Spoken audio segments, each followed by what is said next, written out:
कोल जानिया आटा ले हलवाई कोल जानिया आटा ले हलवाई कोल जानिया आटा ले हलवाई कोल जानिया हलवाई आवे सुन भाईया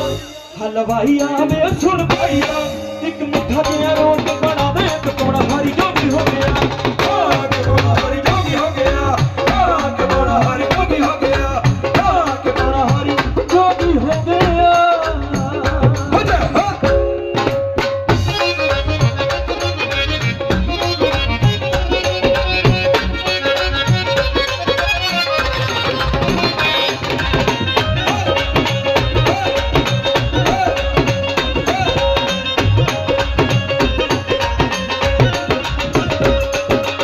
ਜਾਂਦੀ ਲੈ ਸੁਨਿਆਰੇ ਕੋਲ ਜਾਨੀਆਂ ਜਾਂਦੀ ਲੈ ਸੁਨਿਆਰੇ ਕੋਲ ਜਾਨੀਆਂ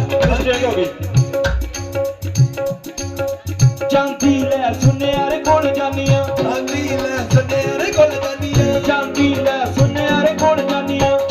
ਲੈ ਸੁਨਿਆਰੇ ਕੋਲ ਜਾਨੀਆਂ ਸੁਨਿਆਰੇ ਆਵੇ ਸੁਣ ਭਾਈਆ ਸੁਨਿਆਰੇ ਆਵੇ